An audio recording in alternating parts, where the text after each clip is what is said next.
obodonchiliklar ham davom etyapti akalar, ukalar. Mana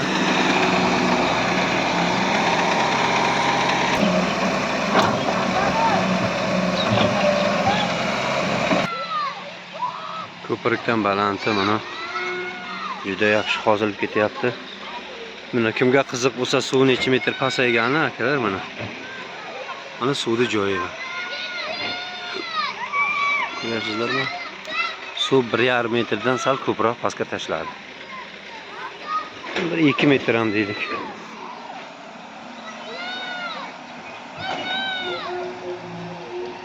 Mana yoshlar xursand. Hamma ko'chada baliq olyapti.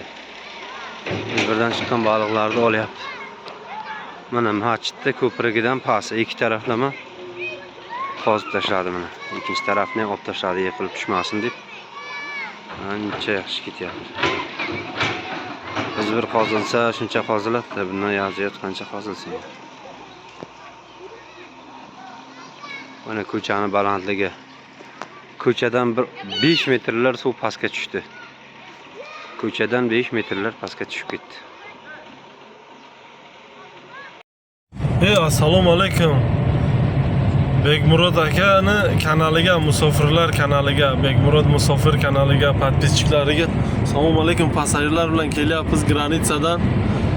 Bizni shogirdimiz Azamjon taksi granitsa chegara qatnaymiz, marhamat qilinglar. Любой vaqt. Bobojon. Bobojon yana qolganlar dam olib yotibdi orqada. Ekrandagi nomerlarga telefon qilingizlar. Biz xizmatda mana shunday yo'l qaranglar. Mana shunday borib kelamiz, xudo xolasa. Bizning mashinamiz mana shundaqa. Birat shogirdni o'rgatyapmiz, shogird. Kanalga podpisatsiya qilinglar, hadilitsa qilinglar, obuna bo'linglar, obunachilar.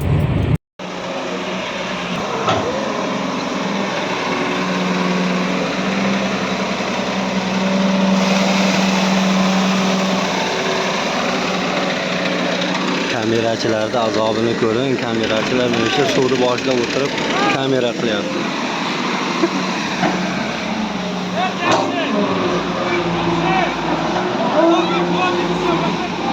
Blogerni syomka qilyapman. Blogerni azobini ko'ring hozir. Bekmurod blogerni qadriga yetingizlar. Mana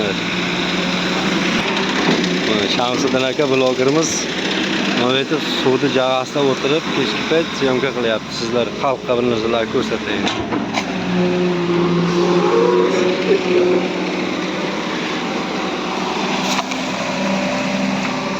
Shamsiddin aka bir narsa deng.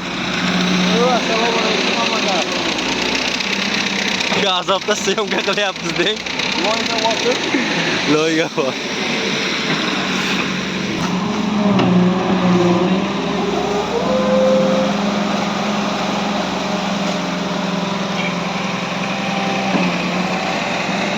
Baliq ketdi baliq.